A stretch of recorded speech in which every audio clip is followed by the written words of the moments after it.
जहां ये बंधन भ्रमात्मक हटा तो परमानंद की बाढ़ आ जाएगी। आप भावना भी नहीं कर सकते, संसारिक शब्दों में कल्पना भी नहीं कर सकते कि परमानंद सुख कैसा होता है, क्योंकि जितनी भी रची हुई सृष्टि वो ब्रह्मा के द्वारा रची हुई है। ब्रह्मा के द्वारा रची हुई संपूर्ण सृष्टि त्रिगुणात्मिका माया है। यहां परमानंद की कहीं कोई अनुभूति की बात ही नहीं है। जब तक विषयानंद का त्याग नहीं होगा तब तक परमानंद की अनुभूति नहीं होगी। जब तक ज्ञान नहीं होगा तब तक विषयानंद का त्याग नहीं होगा, या प्रेम नहीं होगा तब तक विषयानंद का त्याग नहीं होगा। बड़ा कठिन है मन और इंद्रियों को प्रभु में लगाना। बातें बना लेना, प्रवचन कर लेना, प्रवचन सुन लेना, वाहवाही इकट्ठा कर लेना, खूब धन एकत्रित कर लेना, खूब नाना प्रकार के भोगों को भोगना, ये कोई खास बात नहीं है। ये स्वाप्निक है, ये एक अच्छा स्वप्न है, लेकिन जब जगेंगे तो खाली हाथ होंगे। स्वप्न का कोई भी वैभव, भोग, सामग्री, परिवार जागृत होने पर कुछ नहीं होता, कुछ नहीं, 100% झूठा। ऐसे ही ये जो ब्रह्मा के द्वारा रचा हुआ संपूर्ण संसार है, जब आप भगवदानंद का जरा भी अनुभव करेंगे तो जेहि जाने जग जाए हेराई, जागे जथा स्वप्न भ्रम जाई। जिस परमात्म तत्व को जान लेने के बाद संसार ऐसे गायब हो जाता है जैसे स्वप्न में नाना प्रकार के पदार्थ, अनुकूल प्रतिकूल व्यक्ति, अनुकूल प्रतिकूल देखा, पर जब जगे तो कुछ नहीं था। उमा कहूं मैं अनुभव अपना, सत हरि भजन जगत सब सपना। ये स्वाप्निक पूरा का पूरा जितना ब्रह्मा ने रचाया, आ ब्रह्म स्तंभ पर्यंतम सर्वम मायामयम जगत, सत्यम सत्यम पुनः सत्यम हरेर नामयु केवलम। तिनके से लेकर ब्रह्मलोक तक जितना कुछ है ये सब जादू का तमाशा है, माया है। आ ब्रह्म भुनान लोकान पुनरावर्तिनो अर्जुन, हे अर्जुन इसमें मत फंसो। ये सब बार बार जन्म मरण का चक्र बढ़ाने वाले हैं, मिटाने वाले नहीं हैं। यहां से लेकर ब्रह्मलोक तक एकमात्र सच्चिदानंद में वृत्ति लगा दे, चाहे गृहस्थ हो या विरक्त हो, अपने अपने धर्म का पालन करते हुए वृत्ति को नाम में लगाना है, नाम में जीवन करना है। बातें बना लेना, ज्ञान की बातें उपदेश कर लेना बहुत सरल है, पढ़ लो सुना दो, लेकिन इनको अपने आचरण में उतार लो। सोई महात्मा, चाहे वो गृहस्थ हो या विरक्त हो, शास्त्र की आज्ञा के अनुसार अपने अंतःकरण को चलाना ये महात्मा का लक्षण है। मन और इंद्रियों को स्वतंत्र रूप से भोगों में छोड़ देना ये विषयी पुरुष का लक्षण है। प्रायः बहुत संभालने पर भी, बहुत वर्षों तक इनको संयम में रखने पर भी कभी अहंकार ना कर ले कि मैं संयमी हो गया, मैं जितेंद्री हो गया। जब तक प्रभु का मिलन ना हो जाए तब तक मन और इंद्रिय पर विश्वास न करे कि मैं अमुक भोगों का विजयी हूं, त्यागी हूं। नहीं, कभी भी फिसल सकते हो। इसलिए आजीवन भगवत मार्ग के पथिक सावधान रह करके कभी गर्व नहीं कि मैं जितेंद्री हो गया, मैं मनोनिग्रही हो गया, मेरा क्या माया बिगाड़ सकती। नहीं, शिव विरंचिका मोहई को है बपुरान। और कौन बेचारा माया से युद्ध कर सकता है जब ये बड़े बड़े, तो क्या करें, बड़े मत बनो, छोटे बन जाओ, दैन्य हो जाओ, तृणादपि सुनीचेन। कोई नहीं तुमसे प्रश्न करेगा, न माया न भगवान। प्रश्न करते हैं जिनको बहुत अभिमान है कि हम जितेंद्री हैं, हम मनोनिग्रही हैं, हम बड़े भजनानंदी हैं, तो प्रश्न हो जाता है। ये देखो, दो इसका उत्तर। यदि छोटे बन जाओ, तृणादपि सुनीचेन तरोर्यु सहिष्णुना, वृक्ष के समान सहनशील, तिनके के समान नीच, दूसरों को मान देते हुए स्वयं अमानी, कीर्तनीय सदा हरि, ऐसा भक्त निरंतर भजन परायण रहता है, उसकी इंद्रियां चंचल होती ही नहीं, क्योंकि भगवत कृपा से वो शांत हो जाती हैं। ये रहस्य को समझिए। अमानिना मान देनो कीर्तनीय सदा हरि। यदि आप अपने में थोड़ा भी सद्गुण का अभिमान करेंगे तो माया प्रश्न कर देगी। माया के प्रश्न का उत्तर देना केवल भगवान की कृपा पात्र की ही क्षमता है, दूसरे की नहीं। श्रीपाद कह रहे हैं कि हे हरि कहां जाऊं, क्या करूं, ये इंद्रिया, ये मन मेरे वश में नहीं है, और बिना इनके वश में हुए भगवत प्राप्ति नहीं होती। प्रविशति सदा दोष निचय, ये सदैव दोष वाले कार्य में ही लगी रहती हैं, पापाचरण कराने के लिए प्रेरित करती रहती हैं। ये इंद्रियां, ये देख लो, ये खा लो, ये सूंघ लो, ये भोग लो, ये छू लो, नाना प्रकार से शब्द स्पर्श रूप रस गंध। एक उपाय मुझे समझ में आया है, श्रीपाद प्रबोधानंद जी कह रहे हैं, मुझे एक उपाय समझ में आ रहा है कि यदि वृंदावन धाम का अनन्य भाव से आश्रय ले लिया जाए तो सब ठीक कर देगा। ये बड़ी अद्भुत महिमा है। कैसे ठीक कर देगा? जब आप श्री धाम वृंदावन का आश्रय लेंगे तो वृंदावन आपको किसी महापुरुष से मिला देगा। महापुरुषों का दर्शन, संभाषण, उपदेश अमोघस्य। जैसे भगवान का बाण कभी लक्ष्य वेदे बिना वापस नहीं लौटता, जिमि अमोघ रघुपति कर बाना, ऐसे ही जिसको भगवत प्रेमी महात्माओं का संग मिल गया तो देवर्षि नारद जी कहते हैं अमोघस्य, पर शर्त है अगम्यो, उनका निर्वाह कर पाना कठिन है। 4 दिन श्रद्धा तो कोई भी रख सकता है, लेकिन आजीवन उन पर कभी दोष दर्शन न हो, उनकी आज्ञा का उल्लंघन न हो, धैर्य पूर्वक उनके आश्रित बने रहो, वो प्रभु के द्वारा आपका संबंध कराया गया है। जो हम किसी महापुरुष से मिलते हैं ये हमारे सुकृत नहीं है, ये हरि कृपा है। जो प्रभु मोहि अनुग्रह कीन्हा, तो तुम आई दर्श हठ दीन्हा। भगवत अनुग्रह से भगवत प्रेमी महात्माओं का संग मिलता है। भगवत प्रेमी महात्माओं के संग से हमारे दुष्संग का नाश हो जाता है। सर्व संगोपहो हिमाम, जो संत संग है वो समस्त संगों से आपको अलग करके एकमात्र श्री भगवान में आसक्ति प्रदान कर देगा। इसीलिए श्रीपाद कह रहे हैं आप श्री धाम वृंदावन का अनन्य आश्रय ले लो। वास सब कोई नहीं कर पाएगा। यहां का वास करना वही फल जो वास करने से मिलता है आश्रय से मिल जाएगा। आश्रय ले लो तो आपको पता नहीं कौन महापुरुष है। संत महापुरुषों की पहचान केवल भगवान जानते हैं, या उसी कोटि का महापुरुष हो तो जानते हैं, अन्यथा नहीं। तो श्रीधाम वृंदावन महापुरुषों की खेती है। जैसे गन्ने की खेती, एक से एक गन्ना, ऐसी ही खेती है। प्रेम खेत इसे कहा गया है। अद्भुत खेत महामनमथ को, महामनमथ महाप्रेम को कहते हैं। काम भी मन को मथता है, इसलिए उसे भी मनमथ कहा गया है। और प्रेम भी मन को मथ करके, निर्विकार करके प्रियालाल में कर देता है, इसलिए इसको भी मनमथ कहा गया है।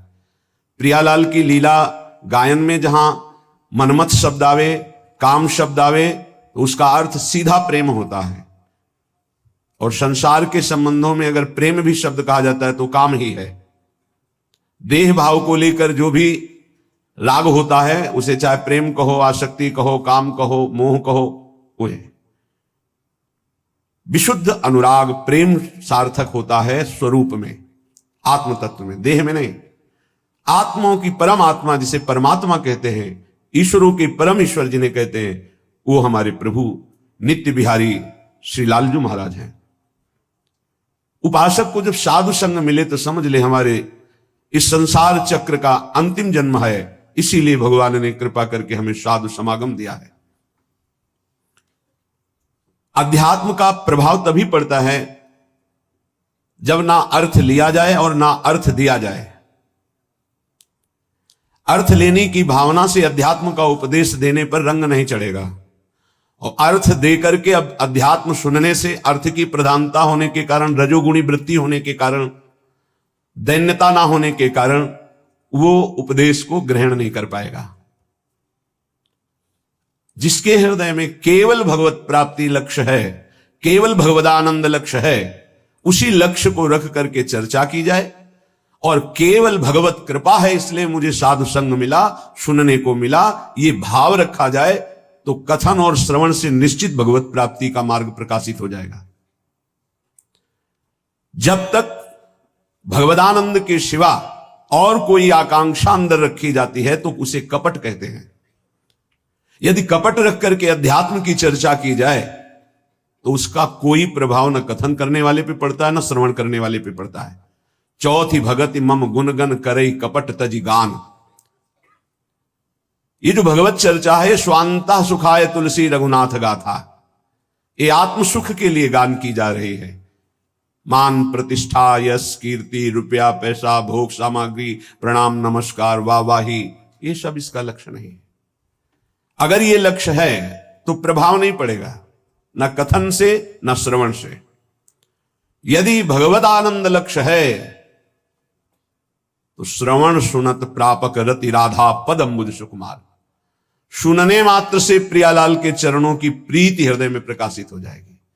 गावत श्रवणन सुनत सुखाकर विश्व दुरित दवनी, गायन करने से श्रवण करने मात्र से संपूर्ण विश्व के पाप नष्ट हो जाएंगे। कोई भी कहीं भी हो, यदि वो कान में भगवत चर्चा सुन ले तो श्रवण द्वार जाकर हृदय के संपूर्ण मलिनताओं का पापों का ये शब्द नाश कर देंगे। क्योंकि निष्काम निर्विकार चिदानंद भाव की प्राप्ति के लिए लक्ष्य करके जब चर्चा होती है तो उसमें अद्भुत सामर्थ्य होती है। इसीलिए श्रीपाद कह रहे आप वृंदावन आ जाओ, एक दिन के लिए ही आ जाओ, इस रज में बैठकर चर्चा सुनो, तुम्हारे हृदय में निश्चित कोई न कोई शब्द अपना अधिकार कर लेगा। और एक शब्द पकड़ लिए पूरे सत्संग में तो आपके जीवन का परिवर्तन हो जाएगा पक्का।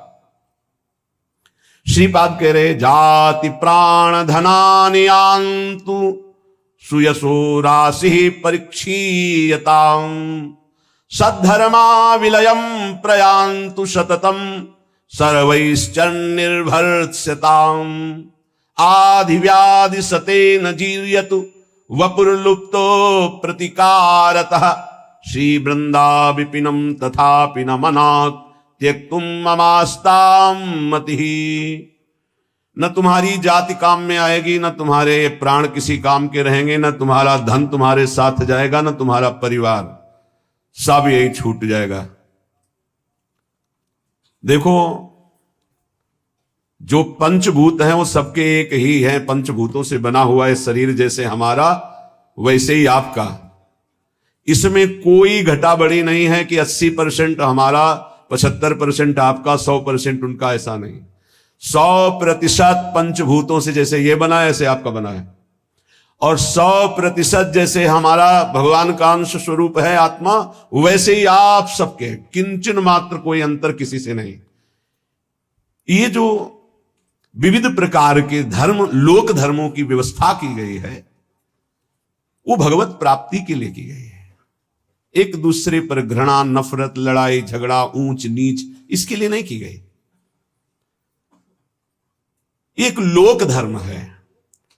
पर जब आप भागवत धर्म में स्थित होने की बात सोचेंगे तो तेज लोक धर्मान, श्री भगवान ने ही संपूर्ण सृष्टि की रचना की ब्रह्मा जी के रूप में, उन्होंने सारी व्यवस्था की युग धर्म के अनुसार।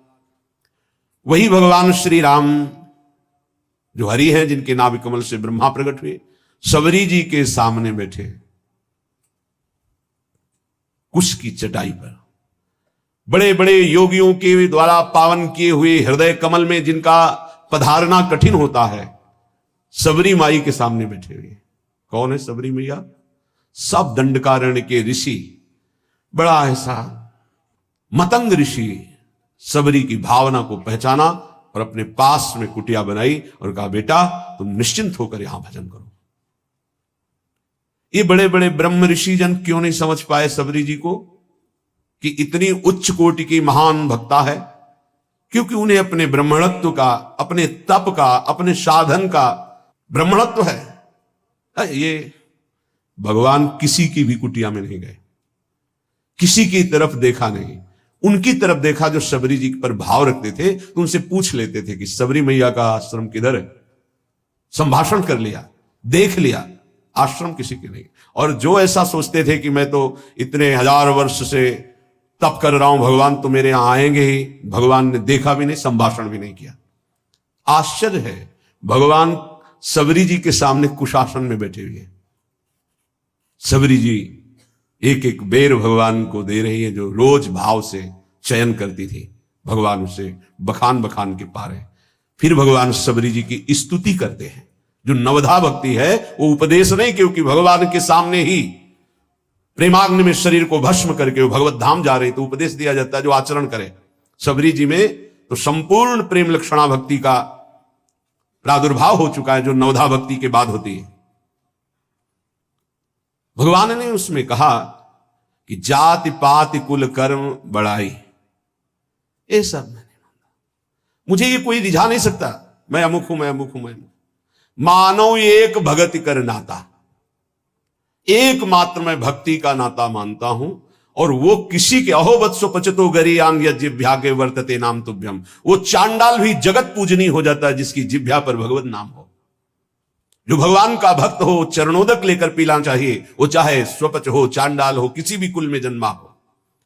और जो भगवान की भक्ति से विमुख है, वो कोई भी हो, वो इस सच्ची मानो वही स्पर्श करने योग्य नहीं है जो भगवान से विमुख है, और जो भगवान के सन्मुख है वही सर्व पूजनीय सर्व वंदनीय है। ये केवल एक मर्यादा बनाई गई लोक व्यवहार के संचालन के लिए। सत्य वस्तु यह है कि जो ये शरीर है वही सांप के शरीर है, जो ये आत्मा है वही सांप की एक आत्मा है। इतना भी भेद नहीं, इतना भी अंतर नहीं है। जैसे छोटा भाई बड़े भाई के चरण छूता है तो वो महान नहीं हो गया है, वो नीच नहीं हो गया छोटा भाई, वो बड़ा महान नहीं हो गया। एक मर्यादा है लोक व्यवहार की। तत्वतः दोनों में एक ही आत्म तत्व है, दोनों के एक ही पांच भौतिक शरीर से निर्माण हुआ। ये जो जाति है, जो शरीर है, जो प्राण है, जो धन है, जो परिवार का संबंध है, ये केवल लोकवत है। एक ऐसे चंद दिनों में सब छूट जाएगा। ना ये पहले मिला था, ना ये बाद में रहेगा, ये बीच में कुछ समय के लिए, जिसे तुम बहुत लंबा समय समझते हो, 70 वर्ष 80 वर्ष, ये कुछ नहीं है। विचार करके देख लीजिएगा।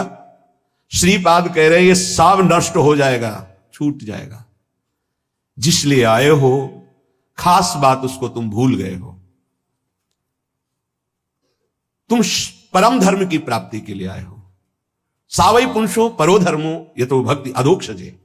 भगवान श्री कृष्णचंद्र जी के चरणारविंद की प्रेम लक्षणा भक्ति नहीं मिली, जीवन का कोई लाभ आपने प्राप्त नहीं किया। यदि आपको भगवत नाम जप, भगवत लीला गुणानुवाद, भगवत धाम आश्रयवास, भगवत प्रेमी महात्माओं का संग मिल गया, तो अब आपके कल्याण में, परम पद की प्राप्ति में कोई संशय नहीं है। हां, थोड़ा धैर्य धारण कीजिए। यदि आपका कोई निरंतर तिरस्कार करे तो भी भजन को छोड़ना मत, और भजन को खर्चा मत होने देना। श्रीपाद कह रहे हैं प्रयांतु सततम सर्वैश्च निर्भरताम। तुम्हारी निंदा करे, तुम्हारा अपमान करे, नाराज मत होना, नहीं तुम्हारा भजन खर्चा हो जाएगा। सह जाना तो तुम्हारे रहे हुए पाप नष्ट हो जाएंगे, भजन सुरक्षित, भगवत प्राप्ति। ये युक्ति है अपने भजन को बचाने की, भजन को बढ़ाने की, भजन को पचाने की। बहुत जरूरी है ये सहनशीलता।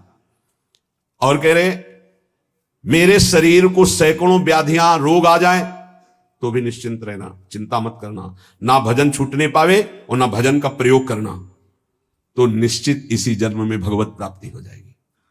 होता क्या है, 2-4 माला जपा, जहां समस्याएं आई तो भजन भी छूटा, और संकल्प भी बना दिया कि प्रभु जो कुछ भी भजन साधन हुआ ये हमारी कामना पूर्ण हो जाए। अगर उसके समान भजन है तो हो जाएगी, नहीं है तो फिर नहीं होगी, तो आस्तिकता भी आपकी नष्ट हो जाएगी। ये परमार्थ है, इसको अंदर से समझने की चेष्टा करो। बाहरी व्यवहार नहीं है, ये अध्यात्म है। लेश मात्र भी भजन छूटने की इच्छा ना रह जाए। ये कैसे होता है? जब भजन से बढ़कर कोई सुखद वस्तु लगती है, व्यक्ति लगता है, परिस्थिति लगती है, तो भजन छूट जाता है। ये आप बहुत धैर्यपूर्वक पकड़िए। भजन से बढ़कर जब कुछ लगेगा तभी छूटेगा भजन, नहीं छूटेगा। रक्षति संसार भयात् सदोष मप्य शेष देह भृद वृंदम वृंदावनमिति तेन प्रथितं तन्नोमि काननम किमपि। यहां का एक प्रभाव है कि चाहे जितना पापी नीच दोष युक्त पुरुष हो, जहां वृंदावन का आश्रय और करुणा से कहीं उसको कुछ दिन वास करने की रुचि हुई, तो प्राणी समूह के समस्त पाप और दोषों का नाश करके अनिर्वचनीय भाव अंदर भर देना, यह धाम की कृपा। सत्य सत्य सत्य, अनिर्वचनीय भाव हृदय में भर देना, ये धाम की कृपा। कैसे वाणी की सामर्थ्य नहीं कि श्रीधाम वृंदावन की कृपा की बात बता सके। अपार असीम करुणा वरुणालय। तन्नौमि काननम किमपि, मैं नमस्कार करता हूं कि जिन इंद्रियों को वश में करना, मन को वश में करना बड़ा कठिन है, ये पापाचरण ही कराती रहती हैं। ऐसा पापी पुरुष, दोषयुक्त पुरुष कहीं किशोरी जी की कृपा से श्रीधाम आने जाने लगा, सत्संग सुनने लगा, बिहारी जी राधा रमण राधा वल्लभ लाल इनके दर्शन करने लगा, धाम की कृपा से ऐसा अनिर्वचनीय भाव जाएगा कि परिवर्तन हो जाएगा, वो दोष रहित हो जाएगा। बड़ा आश्चर्य होता है, 30-30 वर्ष से व्यसन कर रहे हैं, मदिरा पीना, मांस खाना, व्यभिचार करना और आदि आदि, और वृंदावन से शब्द गया, मिले बाद में पहले निर्विकार हो गए। ये चमत्कार कैसा श्रीधाम वृंदावन का, कि भूमि में बोला गया शब्द गया और उसका परिवर्तन कर दिया, और जिसका शरीर वृंदावन आया, यहां की रज लगी, उसमें अनिर्वचनीय भाव आ जाए तो कौन से आश्चर्य की बात है।